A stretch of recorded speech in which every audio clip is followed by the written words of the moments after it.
What's good, YouTube? Welcome back to my channel. In today's video, we're gonna talk about the almighty golden hour. I'm gonna give you guys a few tips on how to take your guys' photos to that next level. So natural light is my bag. That's my go-to with photography. And then specifically with natural light, I prefer golden hour. Now it might seem pretty trivial to talk about taking photos with golden hour because every photographer has pretty much heard about golden hour for the most part, one way or another. But nonetheless, there's some small tips that can go a really long way, and I'm gonna give those to you guys today. So let's get into it. So first and foremost, make sure you plan your shoot ahead of time.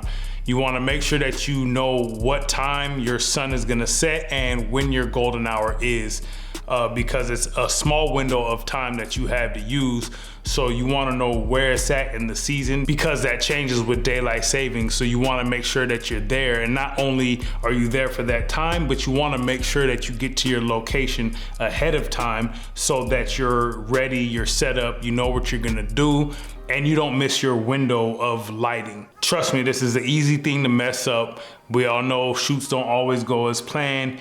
People running late, people running behind, so you don't want to try to schedule your shoot right up against golden hour. You might have to travel a bit to get to your location, and you want to leave yourself a nice gap of time to do that. So plan ahead. So second would be utilizing the sun as your key light, meaning that your subject is facing the sun. And this is gonna give you that glow that you get from golden hour. This is gonna put that on your subject. This sun that you get is going to saturate your image. So it's gonna make your colors pop a little bit harder than they would if you were shooting at any other time of day.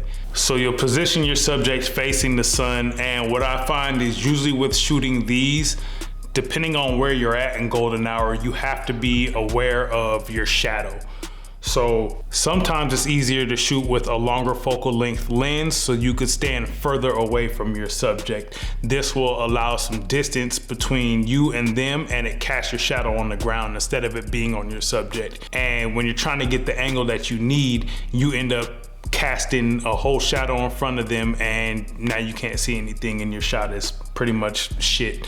Third, you'll find that sometimes when you're shooting directly into the sun, your model will squint because they're uncomfortable because the angle of the sun is hitting them dead in the face. And that's not gonna give you a good photo. So outside of angling them away from the sun in one direction or the other, what you can do is give them a 3 count. So you have them close their eyes and you count them in 3, 2, 1 and take your image, and that will allow you to get a shot without them looking uncomfortable from being blasted in the face by the sun. So number 4 is using the sun as a backlight. And this would be turning your subject around and you're shooting towards the sun. And you want to use your subject to block the sun. Usually it'll be just behind their head. This technique will give you a glowing ambiance to your image, which is really dope and just depends on what you shoot, but you can really get some fire images with that glow. And if you have one, you can use a reflector on the front side of your subject to bounce some of that light back onto your subject, or even just using a white bounce. Just because you're shooting natural light does not mean that you can't use any modifiers to build your image. So that being said, keep in mind that you can utilize your other tools. Number 5, this one's always up for debate. This is utilizing lens flares. I hear some people that disagree with them and they say you shouldn't have any lighting elements in your photo, they're distracting. And then I have people like myself that are fans of them. That might be because I have a music video background and I'm just used to seeing them, J.J. Abrams, Star Trek, and Michael Bay. They always have these little lighting elements that come through their shots, and I've carried them with me into my photography. But again, it's all preference. All of this is subjective. So with lens flares, it's pretty simple. And this is just following off of using your backlight technique.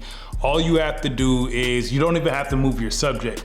If you just peek your lens to the left or to the right, you're blocking the sun with your subject, right? So if you just lean a little to your left or to your right, let some of the sun creep into your lens, it's gonna give you this fire flare that shoots across it. For me, I think it enhances the image, and it's depending on what you're shooting, but shooting stuff, wedding stuff, family photos, engagement photos, anything of that nature, even fitness, having these little elements in there just kind of builds the image. And number 6 is keeping your sky exposure under control. So when you're shooting, your image can look great, you can have a great composition, right? But if you look just behind your subject, your sky may be blown out because the sun is so bright. So depending upon what camera you're shooting with, I've shot with Canon and Sony. Sony is a lot more forgiving because of its high dynamic range. So going into my shoot, I'm knowing what I'm gonna do with them in post, and knowing that I have to color grade these, and I'm gonna put them in Lightroom, and I'm gonna make some adjustments in the editing phase, I'm going to shoot accordingly.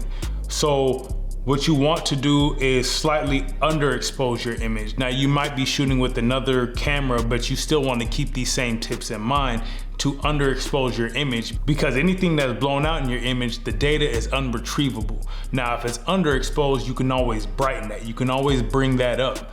So you want to underexpose your shot just a bit, just so you can bring it back. You can lift your shadows and you can tuck down your highlights, and that will bring the exposure back in your sky, and the shadows will bring back your exposure on your subject from being darkened a bit. You want to make sure that the exposure is under control so you can maintain all of the colors that you get while you're shooting during golden hour, because that's when the sky produces the most colors. So that's the end of the video. Thank you guys for tuning in. I hope this video helps you guys out. Leave a like and a comment down below. Make sure you guys subscribe and turn on notifications so you know the next time I post.